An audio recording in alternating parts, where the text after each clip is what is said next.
Welcome everybody to the Entrepreneur Power Hour, where we learn fun stuff, have a good time, and then take skills, real world skills. Imagine that. Where's college for that? And then take them out into the world and use them to help others and possibly even benefit our lives and profit. Today we have a guest speaker, SusanDayAuthor. She's going to teach us how do you craft and market your ebook? How do you get your ebook out there? What do you write about? How do you mark it out? And some ways to publish it, because a lot of people really don't know. And I think this is going to benefit a lot of people. So I'll let Susan have the floor, and thank you very much for coming. Thank you, and welcome everybody. So tonight's topic is how to craft and market your ebook. I've been publishing ebooks and print books for 7 years. When I started, being an independent or self-published author was a dirty word. People felt that it was just an excuse, you weren't good enough. In those 7 years now, independent authors or indies are now so commonplace that we've really etched our place in the world. I don't cover traditional publishing in tonight's webinar, but that's something we can have a look at if everyone's interested. So I'm just going to jump in and get started. If you have any questions, just let me know.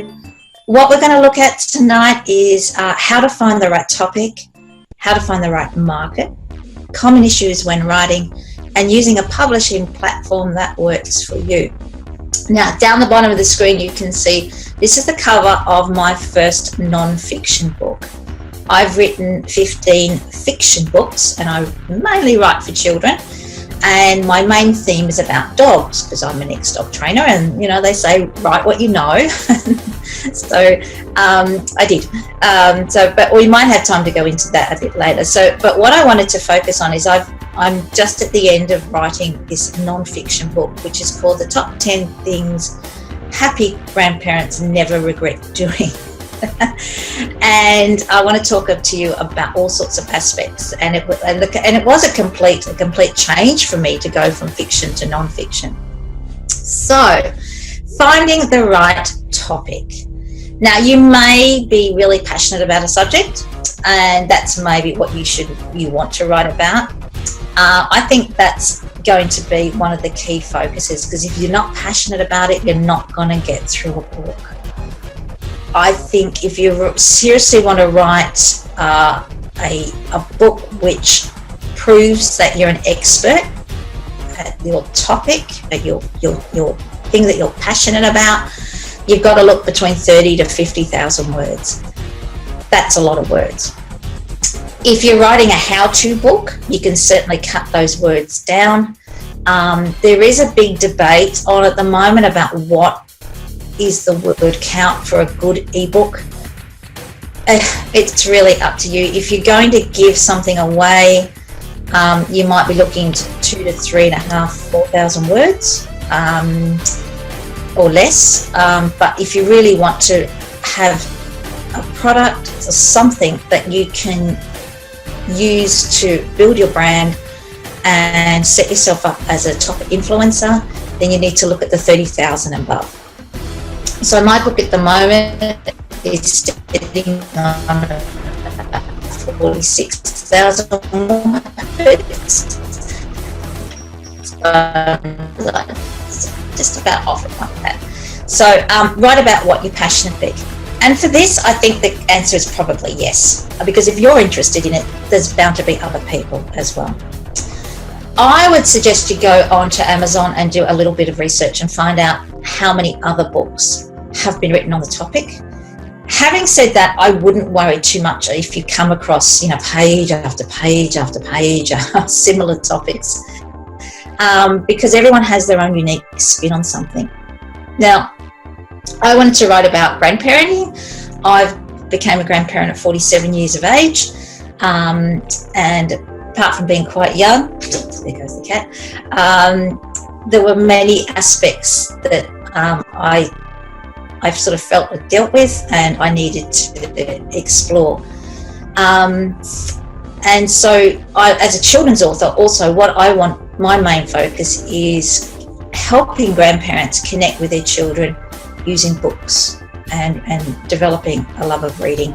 So that's my unique selling point, my USP. I'm not just writing a book about grandparents. I'm not just writing a book about grandparenting or baby boomers, surviving and connecting with their families. I'm writing it, again, I've just drawn that market right down to talk about using children's books. So I would encourage you, when you're looking for a topic, to be very, very specific. And don't worry about being too narrow, because you probably find that in a roundabout way will actually widen the audience, and then more people might be interested in what you've got to do.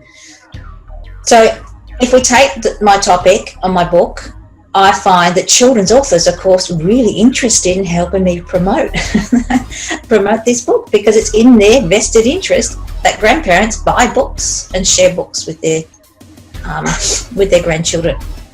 So, are there any questions about the topic, this part? My only question would be this.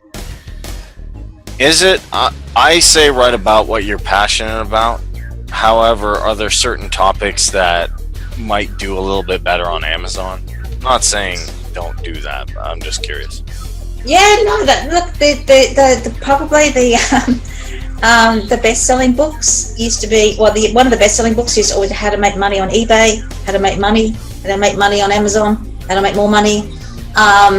There are people who have set themselves up to write their how-to books, and they literally have hundreds of them. I know they often don't write them themselves. They have somebody do it, like say on Fiverr, and then they edit it and they change it around a little bit.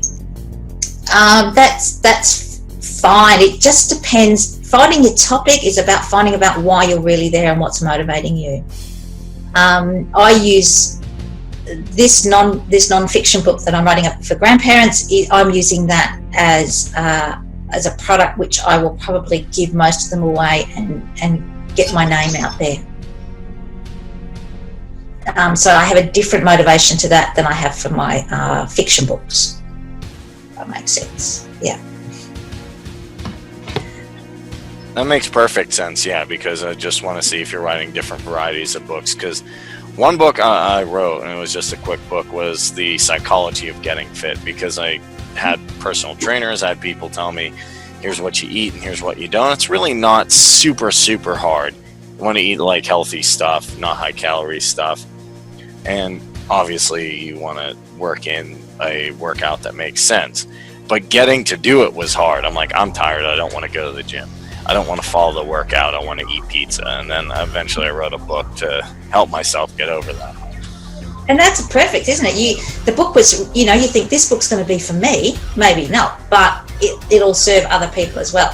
So again, that finding that market, and of course the health and fitness industry is worth billions and billions of dollars.